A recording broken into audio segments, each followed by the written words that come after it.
नमस्कार दोस्तों, मधुर कथाएं चैनल पर एक बार फिर से आपका हार्दिक अभिनंदन है।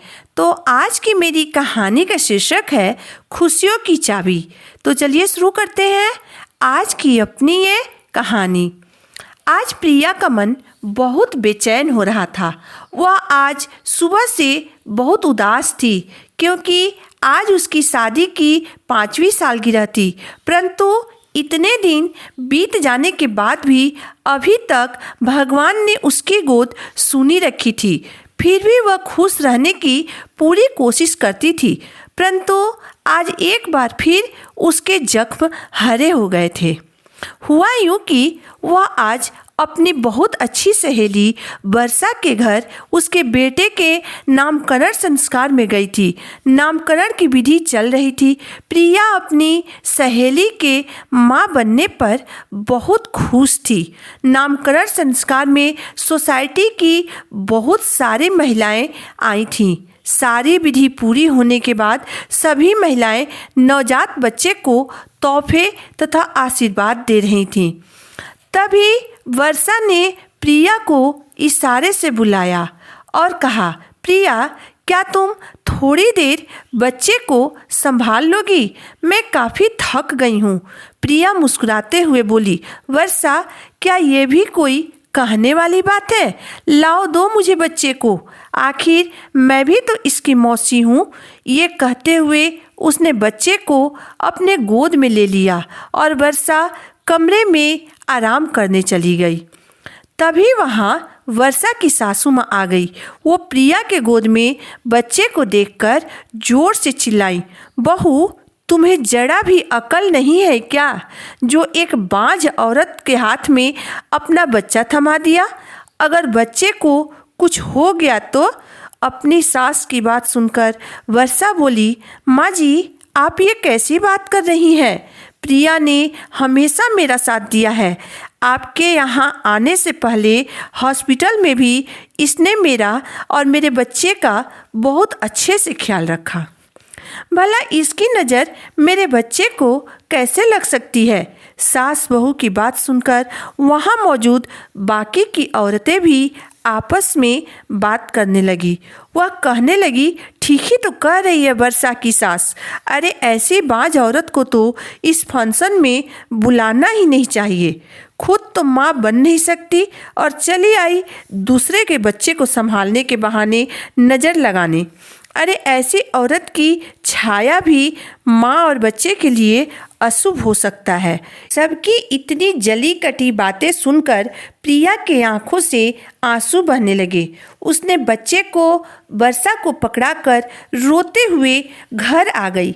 घर आकर वह काफ़ी देर तक फूट फूट कर रोती रही। जब प्रिया का पति अजय शाम को ऑफिस से घर आया तो पूछा, तब प्रिया, कैसा रहा तुम्हारी सहेली के बेटे का नामकरण संस्कार? क्या नाम रखा तुम लोगों ने उस बच्चे का? अजय के इतना कहते ही प्रिया एक बार फिर से अजय के गले से लगकर रोने लगी और रोते हुए अजय को सब कुछ बता दिया। तब अजय ने अपनी पत्नी का आंसू पोंछते हुए कहा, देखो प्रिया, तुम जितना ही लोगों के बातों को अपने दिल से लगाओगी उतना ही तुम्हें दर्द होगा, क्योंकि लोगों की तो आदत होती है जले पर नमक छिड़कना। इसलिए तुम ऐसे बातों को भूल जाओ तो ही तुम्हारे लिए अच्छा है। कैसे भूल जाऊं अजय? आखिर सबने कुछ गलत भी तो नहीं कहा। पता नहीं मेरे किस पाप का सजा भगवान मुझे दे रहे हैं। प्रिया की बात सुनकर अजय काफ़ी देर तक उसे समझाते रहा। अजय के समझाने पर प्रिया का मन थोड़ा हल्का हो गया। वह अपने आप को संभालने की कोशिश करने लगी। अगले दिन उसकी काम वाली बाई मीरा आई तो प्रिया का उदास चेहरा देखकर बोली, क्या हुआ भाभी जी, आप इतनी उदास क्यों हैं? आप तो दूसरे की परेशानियों को चुटकियों में हल कर देती हैं, फिर आज आप खुद इतना दुखी क्यों हैं? मीरा की बात सुनकर प्रिया अपने आप को रोक नहीं पाई और मीरा को अपनी उदासी का कारण बता दिया। तब मीरा बोली, क्या बताऊं भाभी जी, मेरा बेटा मानसिक रूप से थोड़ा कमज़ोर है। वह जब भी खेलने जाता है तो वहाँ से रोते हुए वापस आता है, क्योंकि समझदार माता पिता के समझदार बच्चे उसके साथ खेलना पसंद नहीं करते हैं। ऊपर से उसे मंद बुद्धि कहकर चिढ़ाते हैं। पहले तो मुझे भी बहुत बुरा लगा था, परंतु फिर सोची कि क्या अपनी खुशियों की चाबी हम लोगों के हाथों में पकड़ा दें, ताकि जब उनका मन करे चाबी घुमाकर हमें तकलीफ पहुंचा दे।